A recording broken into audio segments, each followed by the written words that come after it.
Bonjour, je suis Lucas Perrichon, je travaille donc au support technique de Sinox en tant qu'expert Internet des objets. Aujourd'hui, je vais vous parler de l'arrêt de la 2G 3G, alors sur lesquels on a beaucoup de questionnements auprès de nos clients ces dernières semaines. Donc l'arrêt de la 2G 3G, donc pour un petit peu resituer dans le contexte historique, dans les années 80 est arrivée la 1G, donc la première génération de réseaux cellulaires. Donc à cette époque-là, on ne pouvait faire que de l'appel téléphonique de type analogique. Donc cette technologie-là, cette génération a déjà disparu.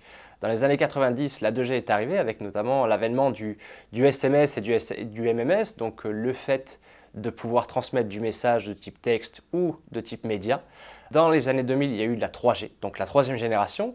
Là, on a commencé à pouvoir transmettre de la vidéo, donc du contenu toujours multimédia et média, mais beaucoup plus gros. Dans les années 2010, la 4G est arrivée, donc là on a pu continuer dans ce sens, mais également faire ce qu'on appelle du streaming, donc de la diffusion, c'est-à-dire pouvoir consulter un service de télévision ou de vidéo sans citer d'application, donc sur un débit HD, en format plutôt HD au niveau des vidéos, donc sur quelque chose qui est plus lourd. Et dans les années donc 2020 arrive là, on est encore qu'à la moitié du déploiement on va dire, puisque actuellement 50% des réseaux sont 50% du territoire est déployé, on va être plutôt sur les technologies 5G.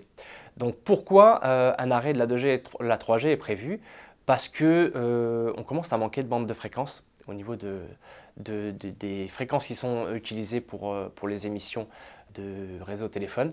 Donc le but du jeu, c'est de récupérer ces fréquences basses qui sont utilisées par la 2G, la deuxième génération, et la 3G, la troisième génération, pour dédier ça sur les nouvelles générations, donc la 4G, la 5G, peut-être éventuellement la 6G dans les années 2030, mais ça on n'y est pas encore, on va déjà se resituer dans le présent.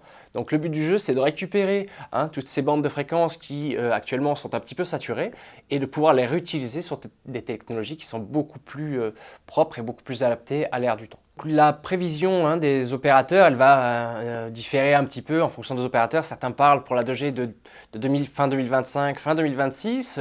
Pour ce qui est de la 3G, on parle de fin 2028, fin 2029. Donc ça bouge un petit peu. On a encore du temps pour pouvoir basculer les modems sur idéalement sur des modems plutôt 4G, 4G, 5G qui arrivent également. Donc on a quand même un petit peu de temps. Voilà. Donc vous avez encore le temps de revenir vers nous et de nous consulter si vous avez des questions à ce sujet.